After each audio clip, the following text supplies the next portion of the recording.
buenas noches y bienvenidos a Rompiendo mi Silencio. Buenas noches, Cari. Buenas noches, Eli. Muy buenas noches para todos. Así es, Cari, el día de hoy tenemos un tema bastante fuerte, ¿no? No que siempre no lo tengamos aquí en Rompiendo mi Silencio, ¿no? Pero el día de hoy, la historia de hoy, tiene muchísimos altos y bajos. Y escuchando un poquito el resumen de la historia de hoy, Cari, esta mujer sufrió lo inimaginable. Y cuando pensamos que ya no sufrió lo suficiente, es revictimizada por su familia. Sí, es muy fuerte. Es muy fuerte. Y Cari, sabemos que una persona que es abusada, una persona que es golpeada, una persona que sufre violencia psicológica, sufre lo inimaginable, pasa por problemas que no podemos empezar a imaginar lo difícil que es vivir con esto. Ahora llega un familiar y te hace sentir peor.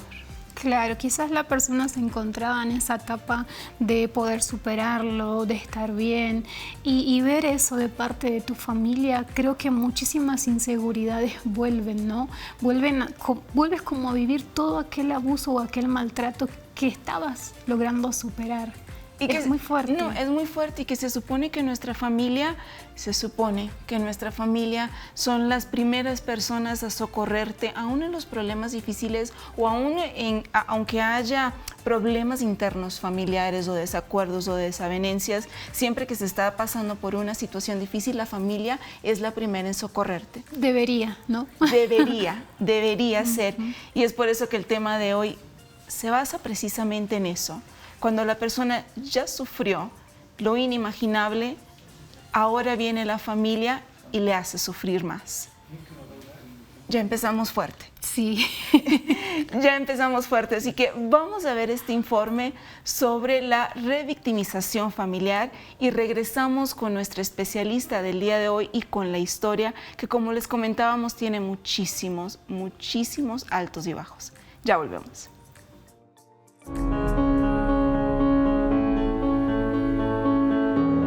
Las mujeres que han experimentado un acto de violencia social o violación a sus derechos humanos y han quedado en situación de víctimas, generalmente experimentan una suma de violencias, provocándose una multivictimización. La primera por el acto vulnerante en sí mismo, como lo es la violencia sexual.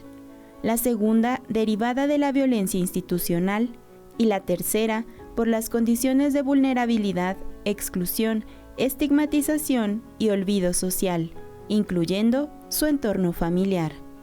La revictimización familiar se refiere a situaciones en las que una persona que previamente ha sido víctima de un trauma o abuso se encuentra nuevamente expuesta a experiencias similares dentro del entorno familiar, lo que puede tener un impacto adicional en su bienestar emocional, psicológico y social, ya que el entorno que debería ser su apoyo y protección se convierte en un lugar donde se repiten y perpetúan situaciones de abuso. Generalmente, la revictimización se encuentra presente cuando la víctima denuncia el abuso que ha vivido y son las autoridades quienes ejercen violencia contra ella. Esta violencia puede darse de manera activa, actitudes y comportamientos agresivos, o pasiva, omisión de funciones, pérdida de documentos, etc. Pero cuando la víctima lo vive en el entorno familiar, recibe frases como: ¿ahora qué van a decir de nosotros? No se lo digas a nadie, ¿qué van a pensar de ti? O tú tuviste la culpa por salir a esta hora. O peor aún, él o ella no es capaz de hacer eso, no mientas. La revictimización también pone en duda la narrativa de la víctima y deja de lado evidencias físicas que muestran la agresión vivida. Esta revictimización también se puede ver en la exposición de la vida privada de la víctima, ya que se ve como una situación penosa, haciéndola sentir como culpable del acto violento que cometieron contra ella, así como un trato que minimiza su experiencia traumática. Esta manifestación profunda y casi siempre normalizada e invisibilizada de violencia tiene múltiples consecuencias en la persona que la padece.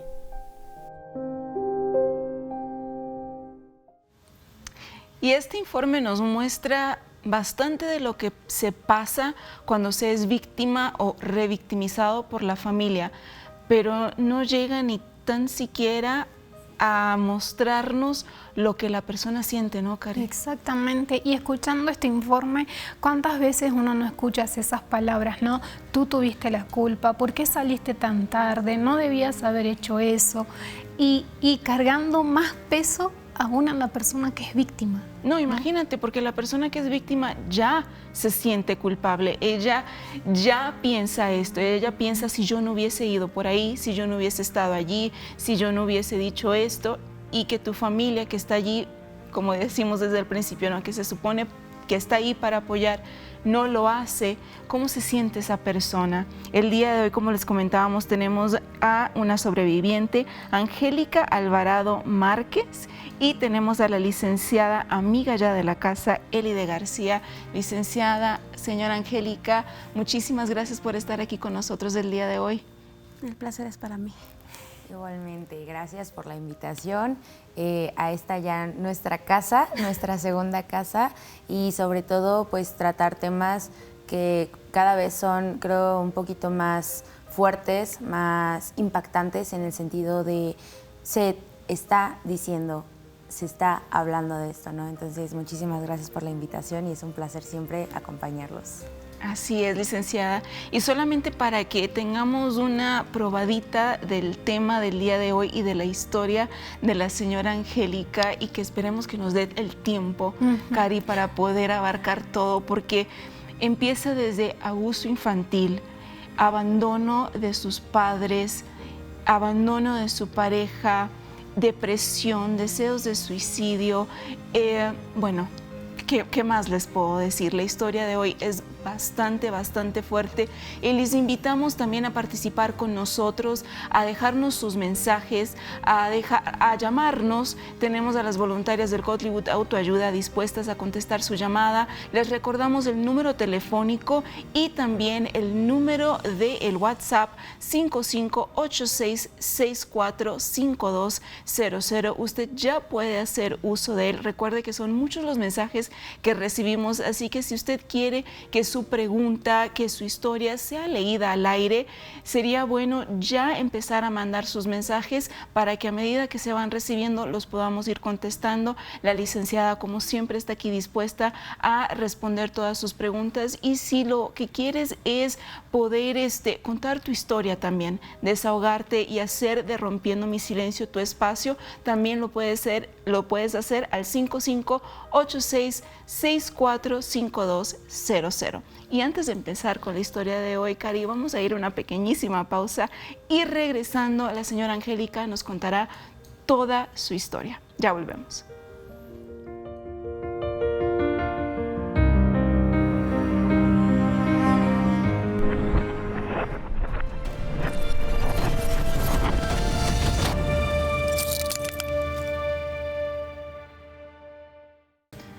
Bien, y ya damos inicio, señora Angélica, a su historia. Estábamos hablando en el corte que es una historia de mucho dolor. Así es, de mucho dolor. Sufrimiento. Cuéntenos. Bueno, pues desde muy pequeña, más o menos como 5 años, fui abusada por un familiar. Pues ahora sí que, pues yo pensé que era normal, ¿no? Le comenté a mi mamá. Mi mamá no quiso darme la razón. Decía que yo estaba loca, que estaba inventando cosas. Entonces, pues yo le platiqué a mi abuelita. Ahora, señora Angélica, ¿cómo era la situación familiar? O sea, su familia era unida, tenía papá, mamá, hermanos, era todo armonía, había pleitos. ¿Cómo era esa convivencia familiar, para empezar? Pues eran muchos pleitos. Okay. Más que nada había muchos golpes. Entonces, a raíz de eso, pues tampoco mi mamá me creía. Porque, ¿Golpes pues, de ella hacia ustedes? Hacia nosotros, y ella fue también muy golpeada siempre. A lo mejor ella en su momento quiso ayudarme, entenderme, pero pues también ella estaba siendo maltratada. Estaba siendo muy maltratada. y no sabía a lo mejor en ese momento cómo ayudarme, cómo entenderme. Lo único que me decía ella, pues, ni modo, hija, eres mujer y pues nos tocó sufrir. Entonces yo le dije, pero ¿por qué, mamá? Pues yo estaba siendo pequeña, ¿no? Incluso también a mi hermano, también él fue maltratado también. Hubo mucha violencia, más que nada en el alcoholismo. O sea, eran pleitos diario. Y como yo le había comentado esto a mi mamá, pues tampoco me creía. También mi mamá, pues, también sufrió porque pues se sentía sola, desvalorizada, que nadie le creía, que nadie la quería. Y pues yo en su momento también la entendí, ¿no? Entonces yo le comento a mi abuelita y ella me dijo, no, tú estás loca, hija. Y le digo, no, abuelita, es en serio, no lo estoy mintiendo. Yo creí que como ella me quería mucho y me defendía, pues me iba a creer, y no. Lo único que ella hizo, pues, hacer remedios para que yo no quedara embarazada. A los 5 años.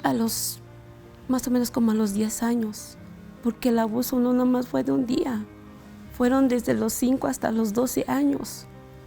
Hasta los 12 años que yo tuve que vivir en ese encierro, que me tuve que callar, me tuve que estar yo sola llorando en un cuarto oscuro, que yo decía, ¿por qué a mí? ¿Por qué mi mamá no me entiende? ¿Por qué mi mamá no me comprende? Pero pues yo no le quería yo decir nada a mi mamá, porque también sufría. Yo la veía que lloraba. Mi hermano estaba como enojado, ya no quería ir a la escuela, se portaba muy rebelde. O sea, fue una familia muy, muy destruida. O sea, en ese tiempo mi mamá pues me decía, ¿sabes qué? Te voy a llevar con tu abuelita. Me llevó con mi abuelita, le conté, pero mi abuelita me decía, no, tú estás loca. Me fui un tiempo para allá con ella en Hidalgo porque ella era de allá. Y en ese tiempo pues ella pues trató de hacer remedios para que yo no quedara embarazada. Nos regresamos.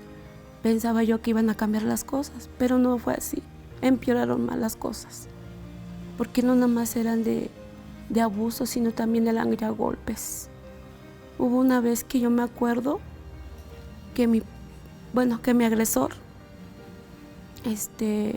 estaba maltratando a mi mamá. La arrastraba así por todo el cuarto, la arrastraba a golpes. Y yo reaccioné como una niña, ¿no? ¿Cómo iba a reaccionar al ver todo eso? Entonces yo lo que hice, yo me acuerdo que agarré un sartén y le pegué en la cabeza. Yo me espanté, pues no sabía si lo había dañado más. Y mi mamá dijo, vámonos. Y nos fuimos a la casa de mi tía, pero siguieron las cosas igual, mi tía igual.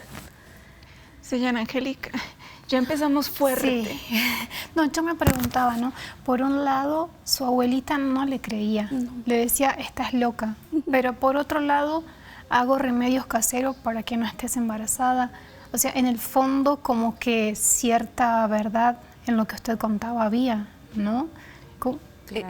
Es algo muy fuerte, porque a los 5 años tú estás empezando a formar un carácter, estás empezando a formar, en cualquier cultura que estés viviendo, empiezas a formarte, ¿no? Como persona, tus gustos, lo que no te gusta, tu forma de ver la vida, empieza a formarse a esta edad, ¿no? Yo creo que es la edad, bien dicen que los niños es la edad de la inocencia, ¿no? Y a final de cuentas entendemos que existe donde ellos están explorando, están justamente como mencionas, creando su propia realidad, ¿no? Generando identidad, generando la cuestión de su personalidad, los valores que se brindan dentro del ámbito familiar son arraigados en esta etapa precisamente, y es bastante significativo cuando a un niño se le dice no, de la índole que sea, porque representa una norma.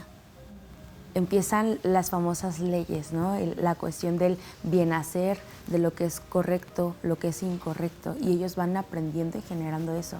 Algo que inclusive menciona Angélica, ¿no? Es que yo no entendía por qué me pasaba esto a mí, si ellos me decían, tú estás loca, tú la culpabilización, la señalización, el disminuir el malestar que ella estaba pasando era contraproducente a lo que ella estaba sintiendo. Entonces es un mar de confusiones y más para un menor, para un niño o una niña, ¿no? Entonces sí es muy fuerte porque, como dice, no fue de un solo día, fueron años, ¿no? Y entonces algo que sí rescato en esta parte es la mamá, la abuelita, la tía, a final de cuentas vienen también de un ciclo de abusos, ¿no? Donde ellas también fueron violentadas a su manera y creo que la manera que ellas señalaron fue, es que yo también estoy sufriendo y como yo no sé cómo rescatarme, tampoco sé cómo rescatarte. ¿Cómo te ayudo? ¿Cómo? Exacto. No, y algo que mencionó Angélica que me quedó sonando fue esto de que su mamá le dijera, pues hija, somos mujeres. Exacto. Y como somos mujeres nos toca vivir, nos toca sufrirlo. O sea, un pensamiento que se quedó arraigado de ella seguramente desde niña, ¿no? Porque fue algo que sufrió, fue algo que pasó y aprendió así, de que me toca. Seguro, exactamente, y que seguro eso le marcó bastante para otras futuras relaciones, ¿no? Y ya no solo en la cuestión personal de ella, de decir, pues yo sufro esto porque me lo merezco, casi por el hecho de haber nacido mujer. Que qué fuerte, ¿no? Decir, nací mujer y creo que esto es lo que me corresponde y aceptarlo y ya no ponerlo en vela de duda. Entonces, creo que esa parte viene esa misma revictimización en caer en el doble sentido de que estás comprando algo que ni siquiera entendemos. Y que la verdad también es que vivimos en una cultura que piensa así, ¿no? Claro. Y que cuando queremos hacer algo, tampoco podemos hacerlo porque nos sentimos encerradas en este ámbito. Entonces, híjole, es bastante duro. Digo, como dijiste, empezamos fuerte porque Angélica, yo no me he de imaginar ni siquiera una pizca de todo el mal que tú sufriste. Y algo que me enclipsó fue en un cuarto oscuro. También, ¿qué espacio tuviste para poder platicarlo? Porque ¿quiénes son los benefactores, los superhéroes de los niños? Mamá y papá. Y si ellos no hacen nada o los esfuerzos no son suficientes, ¿a quién creemos? Claro, ¿no? Y es una situación sumamente difícil porque un niño de 5 años apenas está viviendo y le preguntamos a Angélica, cuéntanos de tu niñez. Muchas veces uno dice, bueno, vivía con mi mamá, con mi papá, todo lindo, papá trabajaba, mamá nos cuidaba, pero en cierto momento de nuestra vida todo empezó a cambiar por causa de esto, por causa de aquello, pero no, ella está hablando de que desde que tiene uso de razón es un golpe tras otro. Claro. ¿No? Y que algo que menciona y que es importante señalar es que dentro de cuando se sufre la cuestión de la violencia, esto va en aumento. Empieza con algo y no para, al contrario, va creciendo. Y creo que esto que nos acaba de contar, gracias Angélica, es un claro ejemplo de esta situación. Empezamos con la cuestión del abuso, pero ya no solo es el abuso de esta persona, sino además viene la parte de la violencia también que se ejerce de los otros familiares, ¿no? Ya no solo fue de la mamá, fue de abuelita, fue de la tía, ¿sí? Entonces, y me imagino que también nos comentabas ahí, por ahí la cuestión de tu hermano. Sí, de hecho mi hermano se volvió muy agresivo. Claro. De hecho tiene un carácter muy pesado. Él no tolera, ¿cómo lo podría explicar? No tolera convivir, se le hace muy difícil convivir conmigo, que soy su hermana, con mi otra hermana, se le hace muy difícil. Yo creo que como que él tiene mucho resentimiento, mucho odio y no sabe ni cómo sacarlo. Él sí tiene un carácter pesadísimo por todo lo que vivimos y él también me decía, hermanita, no digas nada porque nos va a ir peor. O sea, como que todos vivíamos con el miedo de no podíamos hablar, porque mi mamá siempre nos inculcó eso. E incluso ella, aún en su podría decir yo, no, en su ignorancia, de no saber qué hacer, en su falta de conocimiento de cómo poder salir de este círculo de violencia, trató de cierta manera salir de un lugar abusivo, irse con tu abuela, con tu tía, pero aún así era tanta la violencia familiar, lo que todo mundo estaba cargando, que aún que buscaras un familiar diferente, la violencia siempre estaba ahí. Sí, estaba ahí porque siempre regresábamos al mismo lugar. Mi mamá como que no aceptaba eso. Ella siempre lo recalcaba. Ni modo, hija, nos tenemos que aguantar. Porque ¿qué va a ser de nosotros? Y como estábamos chiquitos, éramos 3. La mayor era yo. Entonces por eso mi mamá siempre decía, vámonos a regresar. Porque siempre inculcaba que no iba a hacer nada mi mamá, que nunca nos iba a sacar adelante. Se van a vivir con su tía.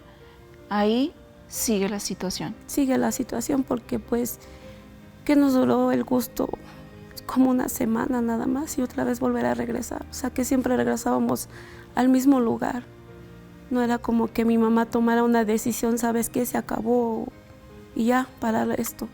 Mamá nunca fue así. Mamá siempre fue de que sí fue en su momento muy cobarde mi mamá, no fue valiente porque tenía miedo, tenía muchas frustraciones mi mamá. O sea, también la entendí, pero ya cuando ya era grande. Pero más sin embargo yo le reclamaba a mi mamá, yo le decía, es que tú no me quieres, mamá. Porque si tú me quisieras, tú no permitirías esto, mamá. Yo le decía, ya vamos a quedarnos, mamá. Aquí vamos a cambiar. Yo tenía como unos 10 años, más o menos, y eso que yo no entendía bien. Y yo le decía, mamá, vamos, ya vamos a quedarnos con mi tía, por favor. Y me decía mi mamá que no, teníamos que regresar y regresábamos a lo mismo. Ya no era como que llegar a la casa. Ya no era de que como yo cuando iba a la escuela yo no quería regresar. Mi hermano menos.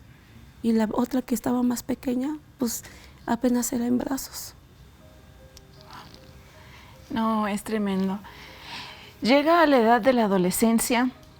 En la edad de la adolescencia, licenciada, viviendo todas estas situaciones, viviendo toda esta violencia, un joven ya tiene sus propios pensamientos y ya creó, como ella dice, su hermano, un carácter fuerte, un carácter de una persona que no sabe convivir con los demás, y en ella también creó un carácter. Me imagino, ahorita nos vas a comentar esta historia de lo que sigue, ¿no? De tus decisiones ahora propias, ya teniendo, digamos así, este conocimiento de esta vida. Y creo que en la adolescencia afecta mucho también todo lo vivido. Aunque me parece que más que forjar esa parte del carácter, lo que hicieron fue crear barreras, sistemas de defensa, de cómo pudieran agarrarse a ponerse esa máscara, ese armamento tan pesado de fierro, me lo imagino así como una cápsula, donde no pasa ni una bala ni la metralleta más potente, ¿no? Porque precisamente me he de imaginar, me mencionas que eres la mayor de los 3,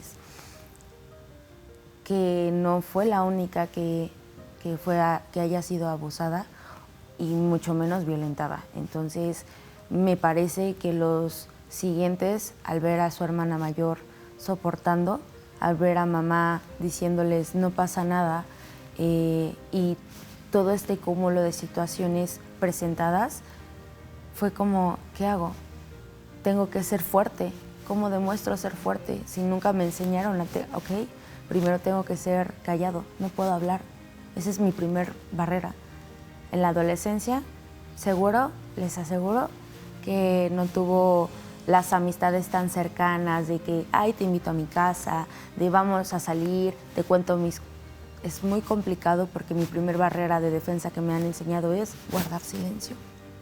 Segunda barrera, te aguantas. Y cuando te aguantas es el coraje, el despecho, el odio, la frustración, todo eso, claro que lo guardas.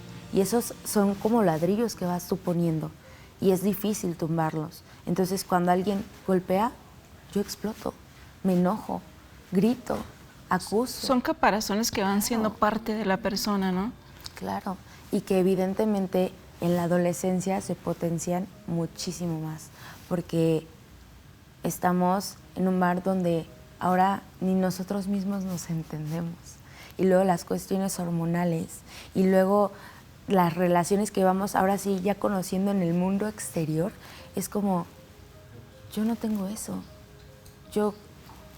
¿por qué no vivo algo similar? Porque es diferente. Empezamos a notar más las diferencias, porque empezamos a identificarnos, viene la individualización de la persona.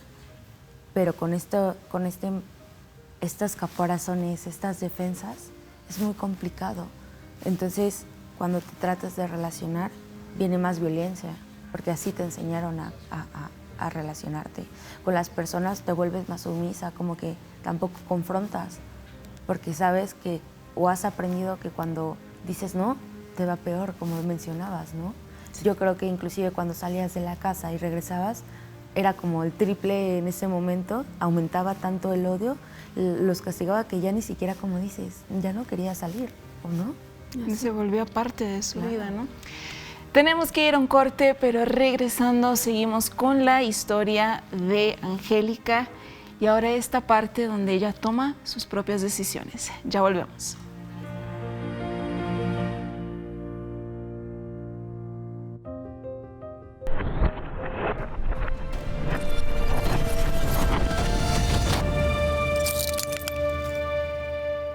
Amina Filali, de 16 años, no aguantó más.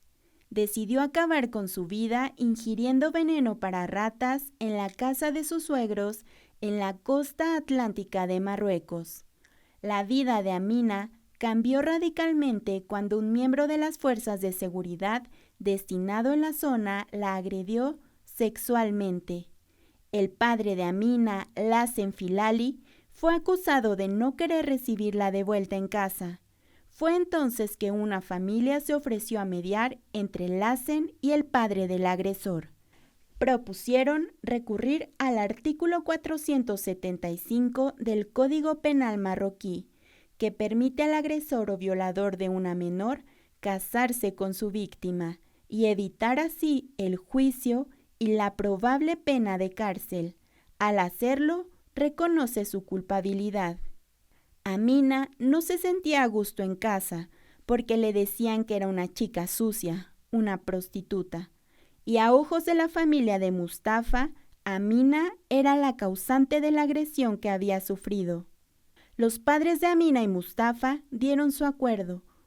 El día de los hechos, cuando arreciaron los dolores y Amina empezó a gritar, su marido Mustafa Sayak, de 25 años, la introdujo en un taxi colectivo y la llevó al hospital del Arache, a una 20 de kilómetros. Desafortunadamente llegaron tarde. Antes de agonizar, Amina confesó a los médicos lo que había ingerido. Sucesos como el suicidio de Amina no son excepcionales en el Marruecos rural, donde aún reside más del 40% de la población.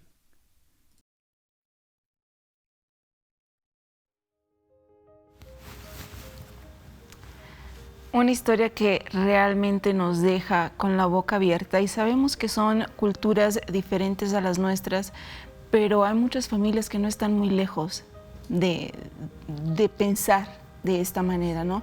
Es como su mamá Angélica decía, ni modo, somos mujeres y nos toca sufrir y nos toca seguir viviendo así, ¿no? Llega la edad de la adolescencia, ya tienes tus propios pensamientos, decides emprender tu vida a tu manera. ¿Cómo fue esa historia? Pues a los 12 años yo conocí a una persona más. 12 años. 12 años, 10 años mayor que yo. Me pretendía, mi mamá se entera y pues ahí tuvo la excusa mi mamá de decirme, ¿sabes qué? Vete. Me corre de la casa. Y mi agresor pues no quería que yo me fuera, pero mi mamá dijo, es la única oportunidad que puedes ser feliz, hija. Ella lo hizo con el fin de que yo saliera de ahí. Entonces le habló al muchacho y sí, me fui. Pero al día siguiente, porque mi agresor se enteró de que esta persona sí quería algo serio conmigo, había hablado con mi mamá. Entonces mi mamá me dijo, ¿sabes qué, hija? Yo ya no aguanto más esto que está pasando, mejor vete. Y yo no me quería ir de mi mamá, yo la quería. Y de hecho hasta me dijo muchas groserías, que no me quería, que yo tenía la culpa y todo.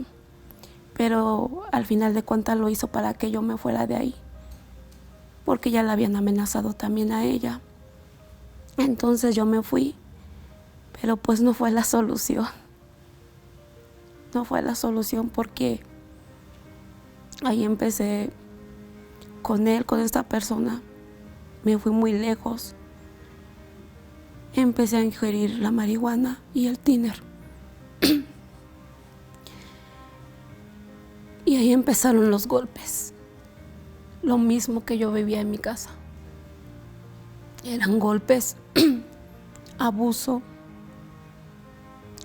No comíamos. De hecho, pues a la edad de 15 años empecé a trabajar, porque no había el sustento de la casa, nada más habían golpes, marihuana, cerveza, tiner. Y me decías, no te preocupes con esto, se te va a olvidar todo. Y pues yo confiaba mucho en él, pero no. Él también consumía. Él también consumía y había muchos golpes también. Y aún yo me acuerdo que embarazada, que ya iba a dar a luz, me golpeó muy feo. Yo pensé que iba a perder a mi bebé. ¿A qué edad se embarazó? A los 18 años. Y pues de ahí mi mamá me volvió a encontrar. Y mi mamá me dijo, no, hija, tú no tienes por qué vivir esto. Pero mi agresor ya se había ido. Se fue en el momento que mi mamá me corrió de la casa. Y yo no sabía. Y mi mamá me estaba buscando para volver como que a construir, ¿no? Una relación entre mi mamá y yo. Pero no, como quedó muy afectado mi hermano. No, mamá, déjala que se vaya. Ella tomó su decisión. Y como también ya sabía que yo estaba ingiriendo drogas y todo, pues ya no me aceptaron. Pero yo recuerdo que mi madre me fue a buscar. En ese momento mi pareja me estaba ahorcando y mi niño estaba llorando, tenía 8 meses. Y mi mamá se llevó al niño y mi hermano pues me lo quitó de encima. Dice, vámonos, tenemos que volver a empezar de nuevo. Aparentemente, pero no fue así. Yo ya iba a decir, bueno, por lo menos empecé a ver una salida. Exacto, ¿no? Empezaba a ver una salida, pero no. Wow. No fue así. Empeoraron mucho las cosas. Y cuando regreso con mi madre, los pleitos, reclamos, que yo tuve la culpa, como que algo la atormentaba a mi mamá. Empezamos a tener un carácter todos muy feo, muy fuerte. Ella no... Fue muy difícil. Nunca tuvimos esa relación de madre, hijos o hermanos. Nunca. Nunca. Y mi hermano también empezó a tomar mucho, pero él nada más en tomar. Entonces dijo mi mamá, ¿sabes qué? Vas a seguir en lo mismo, vete. Me voy, pero me quita el niño, que porque yo no iba a ser capaz de darle una vida plena al niño. Y yo le dije, no, mamá, no me puedes hacer esto, porque yo no voy a ser como tu mamá. Él va a vivir feliz, mamá. Y me dijo, no, tienes que primero recuperarte. Y no podía. Hubo mucho tiempo que seguí en lo mismo.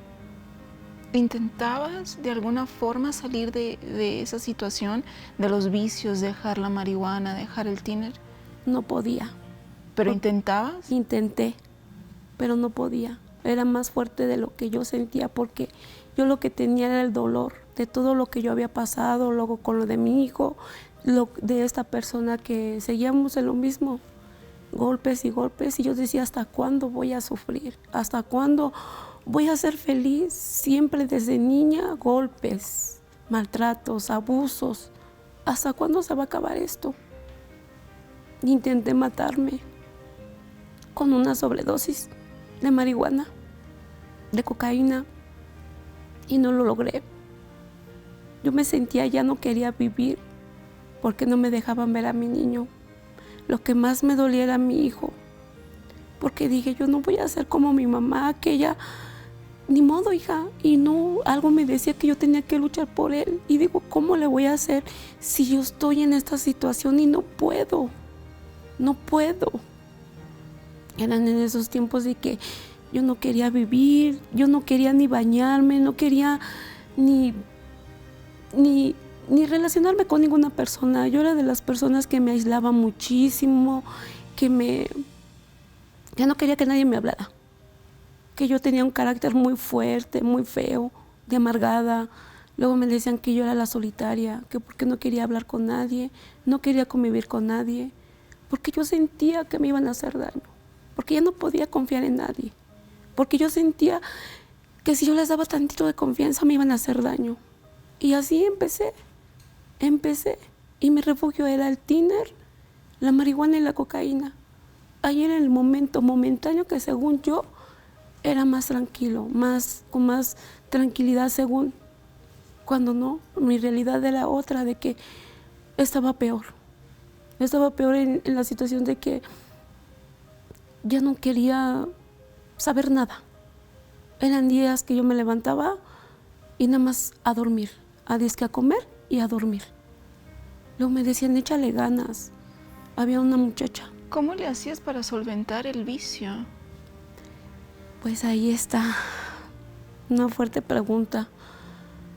Para solventarlo yo tenía un amigo, pero para tenerlo tenía que acostarme con él para tener la cocaína.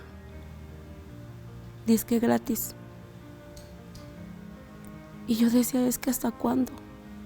Yo lo hacía por seguir consumiendo, porque no era fácil.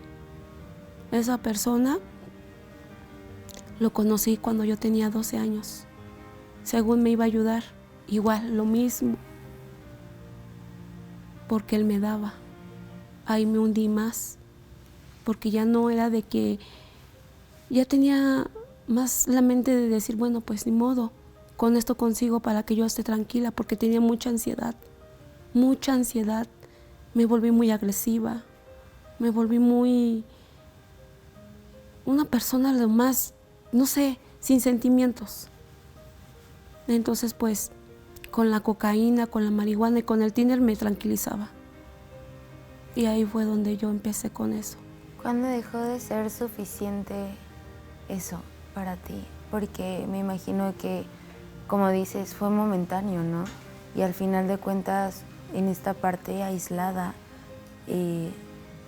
encontrando en la realidad otras situaciones completamente diferentes a las que anhelabas, que fue, a mí lo que más me llama es verte ahorita. El fondo del pozo. Claro. ¿Cuándo claro. fue el fondo del pozo que dijiste, hasta aquí? O sea, es lo peor que me ha pasado, ya no puedo más, ya no puedo seguir más así. Uh-huh. Pues fue cuando yo dije, no, ya no quiero seguir, pero no. Para mí fue muy difícil aceptar que yo necesitaba ayuda. Al aceptar, pero eso fue cuando yo conozco a otra persona y esa persona sí me quería bien. ¿Otra pareja? Otra pareja. Él me aceptó con mi hijo. Él fue un padre para mi hijo.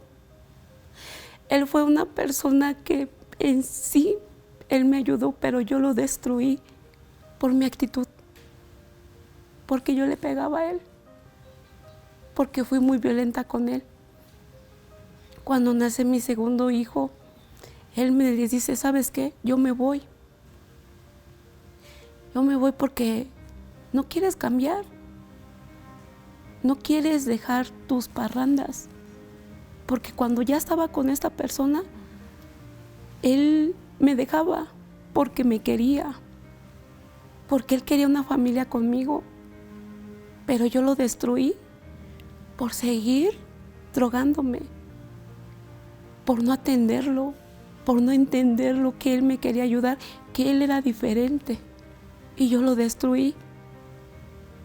Y allí fue donde me dolió más, porque yo dije, la familia que yo quería ya la había tenido, porque él me aceptó con mi niño. A mi hijo nunca, él siempre me decía, yo no quiero que lo regañes, yo no quiero que le pegues, porque fue una madre golpeadora, a pesar de que yo quería a mi hijo. Y el que ya estaba, también lo quería. Él nunca tuvo diferencias en ellos y nunca me reclamó nada, simplemente por ser violenta, por seguirme drogando, por irme a fiestas, sin yo decirle nada. Yo lo terminé todo y ahí fue donde me hundí más en la depresión. Ahí me di cuenta que había perdido todo. En cierta forma repetiste los patrones, ¿no? Repetiste lo mismo que sufriste, lo repetiste en tu hijo y en tu pareja. Así es. Pero creo que es curioso también y importante señalar y rescatar que las personas que sufren y son víctimas tienen un 80% más probabilidad de volver a ser víctimas a lo largo de su vida. Entonces, y no solo eso, siguen un canal que pueden ser inclusive las que ahora sigan esta línea de la victimización, ¿no? Hacia otras personas. Entonces, creo que algo que yo rescato de ti, Angélica, es que aunque te diste cuenta de que, híjole, yo creo que más que esta persona o esta familia que se te dio, fue la oportunidad de la misma vida de ti, Angélica, de decir, no más, de romper con ese ciclo, de romper con esos patrones que no solo seguramente tu mamá vivió, sino tu abuelita y seguramente también la mamá de tu abuelita, ¿no? Entonces, creo que fue esta persona quien te vino a decir, basta y rómpelo. A mostrarle una vida diferente, claro, y que se puede vivir diferente, y de que ¿no? sí existe otras oportunidades y otras decisiones para ti. Exacto. ¿No? Cari, ¿tienes mensajes? Aquí tengo uno que dice, lo más feo después del abuso es decirle a tu mamá y que no te crea, lo minimice o simplemente te culpe a ti. Es terrible, igual que tú me pasó a mí. Saludos cordiales. Hay otro aquí que es de Estefanía y dice, la escucho hablar y siento que está relatando mi historia ya que me pasó lo mismo. Escribo esto con lágrimas en los ojos ya que nunca había escuchado a alguien contar algo así, tan igual a lo que me pasó. Solo espero algún día poder contarlo así como ella, con esa superación, ya que cuando lo hablo no puedo evitar angustiarme mucho. Si alguien pasó por esto, solo espero que también pueda salir de esa angustia. Wow. Así que, Angélica, no solo te vino a brindar otra vida, sino también a rescatar a más personas, a romper ese silencio y sobre todo que aunque lo sean anónimos o lo digan, lo están diciendo, lo están hablando y creo que es algo importante y que sobre todo rescatar esa parte. Yo no señalar la parte de culpas a la mamá o a otras personas, porque seguramente trataron a su modo de hacer las diferencias, ¿no? En la ignorancia, en el miedo, en lo que ellas mismas desconocen, lo intentaron a su modo, a los recursos que tenían a sus manos. Y creo que algo importante es, imagínate también cuánto ellos sufrieron de ver, yo te pregunto, de tus hijos, ¿cuánto amor les tienes a ellos?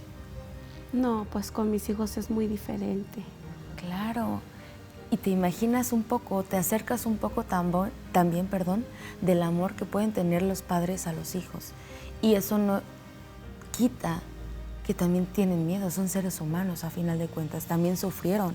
Y entonces no es de culpar ni de minimizar, sino al contrario de comprender y entender que todos tienen su historia.